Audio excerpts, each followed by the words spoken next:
Hi everyone, once again welcome back to my YouTube channel. My name is Bhavna Bisht और आज की इस video में मैं आप सभी के साथ शेयर करने वाली हूँ Delhi university BA honours political science semester 5th का एक प्रीवियस ईयर क्वेश्चन पेपर, जिस पेपर का नेम है क्लासिकल पॉलिटिकल फ़िलॉसफी, जिसको हम लोग शॉर्ट फॉर्म में CPP भी प्रोनाउंस करते हैं। तो ये जो आपका सब्जेक्ट है, पेपर है, ये आपका मेन पेपर है, यानी कि ये आपका कोर पेपर है।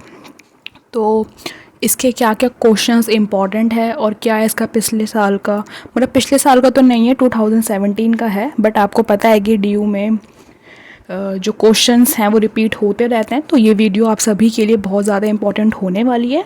और जो आप लोगों का दूसरा मेन पेपर है इंडियन पॉलिटिकल थॉट फर्स्ट, उसका प्रीवियस ईयर क्वेश्चन पेपर मैं आप सभी के साथ ऑलरेडी शेयर कर चुकी हूँ, आप उसकी वीडियो भी देख सकते हो। ठीक है, तो आज हम बात करेंगे CPP की। पेपर कोड आप सब बच्चे देख लें यहाँ से। और ये सेमेस्टर 5th का पेपर होता है दिल्ली यूनिवर्सिटी में। और हम बात कर लेते हैं पेपर कितने मार्क्स का होने वाला है। पेपर होने वाला है 75 मार्क का, देख सकते हो। और टोटल आपको टाइम मिलेगा 3 आवर्स, यानी कि 3 घंटे आपको मिलने वाले हैं।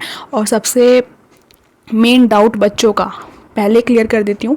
बच्चे पूछते हैं कि हम कौन से मीडियम में आंसर लिखें, इंग्लिश या हिंदी। देखो, आप इंग्लिश या हिंदी दोनों में से किसी भी मीडियम में आंसर लिख सकते हो। बस कंडीशन ये है कि सारे के सारे क्वेश्चंस के जो मीडियम है वो सेम होने चाहिए। यानी कि अगर आप हिंदी मीडियम में आंसर लिखना चाहते हो तो आपके सारे के सारे चारों के चारों आंसर आप सभी बच्चों के हिंदी में होने चाहिए। अगर आप इंग्लिश मीडियम को चूज़ करते हो तो आपके चारों के चारों आंसर इंग्लिश मीडियम में होने चाहिए। ठीक है, अगर आपने एक आंसर हिंदी में कर रहा है, एक इंग्लिश में कर रहा है, तो ऐसे आपकी आंसर शीट मार्क नहीं होगी। आपको कोई भी एक मीडियम चूज़ करना है। ठीक है, तो ये था बच्चों का डाउट, मैंने क्लियर पहले कर दिया है। मैं हर वीडियो में बताती हूँ, क्योंकि क्या होता है कि जो बच्चे DU SOL के होते हैं या फिर NC वेब के होते हैं, उन बच्चों का कॉलेजेस नहीं होता है, क्लासेस नहीं होती है इतनी, तो उन बच्चों को बहुत से कन्फ्यूज़न डाउट्स रह जाते हैं। जो बच्चे रेगुलर के हैं वो अपने प्रोफेसर से, अपने कॉलेज में किसी से भी पूछ सकते हैं, लेकिन जो बच्चे SOL के हैं उनको थोड़ी सी प्रॉब्लम आ जाती है, इसलिए मैं आप सबको बताती रहती हूँ। ठीक है, तो देख लेते हैं क्या क्या इंपॉर्टेंट क्वेश्चन थे। सबसे पहले इंस्ट्रक्शन में देख लो, आपको कितने क्वेश्चन करने हैं, एनी 4। ठीक है, 8 क्वेश्चन आएंगे, आपको 4 क्वेश्चन अटैम्प्ट करना है, जो अच्छे से आते हैं वही अटैम्प्ट करना। हिंदी में भी लिखा हुआ है, आप देख सकते हो, जो से भी आपका मीडियम है। First question, discuss the various school of interpretation in brief and explain the relevance of Terence Ball pluralistic view of interpretation in the above context। आपको पता है जो आपका फर्स्ट यूनिट है वो है टेक्स्ट एंड इंटरप्रिटेशन, तो वो उसमें जो इंटरप्रिटेशन है काफ़ी ज़्यादा इंपॉर्टेंट है, तो उसके ऊपर ही क्वेश्चन आया हुआ है। अगर आपको कोई क्वेश्चन आता है तो आप ये इसको अटैम्प्ट कर सकते हो। इंटरप्रिटेशन एंड टेक्स्ट से हर साल एक क्वेश्चन ज़रूर बनता है। नेक्स्ट क्वेश्चन देख लेते हैं। Describe Plato's theory of transcendental forms and explain the relevance of the form of the good in his political and ethical philosophy।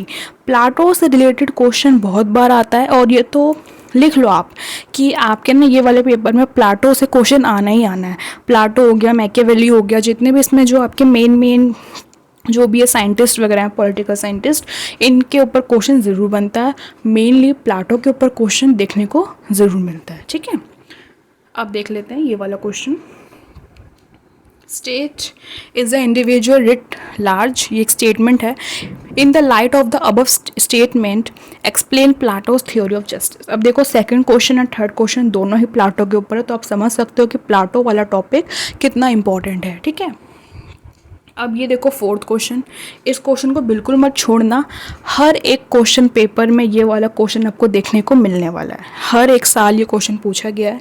Man is by nature a political animal, ये एक statement है, इसको आपको explain करना है। नीचे देखने क्या लिखा है, मनुष्य स्वभाव से एक राजनीतिक प्राणी है। यानी कि जो मनुष्य, यानी कि जो इंसान है, जो ह्यूमन है, वो अपने नेचर से एक पॉलिटिकल आदमी या फिर औरत, जो प्राणी मतलब है। ठीक है, तो वो कैसे है वो आपको एक्सप्लेन करना है, ये मोस्ट इंपॉर्टेंट है। फिफ्थ क्वेश्चन देख लेते हैं क्या है। Explain Aristotle idea of the best practicable state. जो आपको पता है ये CPP है, इसमें आपका पूरा प्लाटो, एरिस्टोटल, मैकियावेली यही चल रहा है, तो इनके ऊपर क्वेश्चन तो आना ही आना है।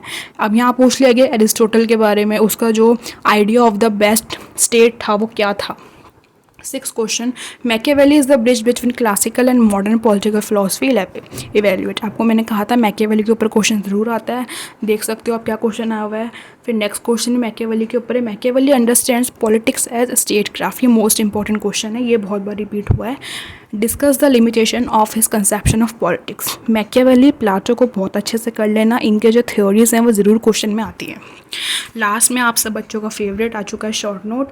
Right short notes on any two of the following. 4 short note में से 2 अटैम्प्ट करने हैं, भूल मत जाना, पहले इसको रीड कर लेना कि आपको सिर्फ 2 करने हैं।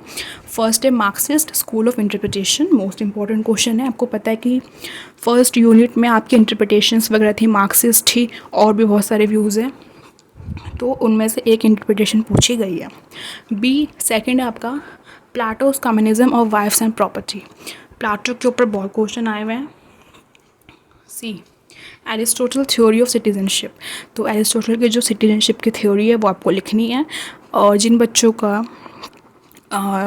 पेपर डीएससी वाला सिटीजनशिप लिया हुआ जिन बच्चों ने, उनका बहुत फ़ायदा होने वाला है, क्योंकि टॉपिक्स कुछ कुछ मिलते जुलते हैं। ठीक है, तो यहाँ सिटीजनशिप सीपीपीबी में है, और सिटीजनशिप वो पूरा पेपर ही आपका सिटीजनशिप का है।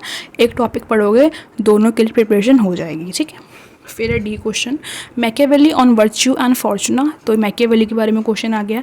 क्वेश्चन पेपर देख के आपको क्या पता लगा, मैकियावेली के ऊपर बहुत क्वेश्चन पूछे जा रहे हैं, प्लाटो के ऊपर बहुत क्वेश्चन पूछे जा रहे हैं। और जो मैंने आपको एक क्वेश्चन बताया था, क्वेश्चन नंबर 4 जो था, देख लेते हैं, ये वाला, man is by nature a political animal. ये मोस्ट इंपॉर्टेंट है, इसके आने की पॉसिबिलिटी बहुत ज़्यादा होती है। ठीक है, तो ये थे आपके मोस्ट इंपॉर्टेंट क्वेश्चंस। और जो प्रीवियस ईयर क्वेश्चन पेपर था, इंपॉर्टेंट मैं इसलिए बोलती हूँ बिकॉज आप सब बच्चों को पता है कि दिल्ली यूनिवर्सिटी में जो क्वेश्चंस है वो रिपीट होते रहते हैं। आपने अभी तक अपने 4th सेमेस्टर तक के पेपर दे दिए होंगे, आपको पता होगा कि आपके जो क्वेश्चन हैं वो रिपीटेड ही आते हैं। ठीक है, इसलिए बच्चों को ज़्यादा हेल्प मिल जाती है। तो अगर वीडियो पसंद आए तो प्लीज़ लाइक करना, टेलीग्राम चैनल को ज्वाइन कर लो, वहाँ पे अपडेट्स मिलती रहती हैं। और बाकी आप मुझे इंस्टाग्राम पे फॉलो कर सकते हैं, मेरी आईडी का लिंक डिस्क्रिप्शन बॉक्स में आप सबको मिल जाएगा। इस वीडियो को अपने फ्रेंड्स के साथ शेयर ज़रूर करना। अब हम मिलेंगे अपनी दूसरी वीडियो में, तब तक के लिए टेक केयर, बाय बाय।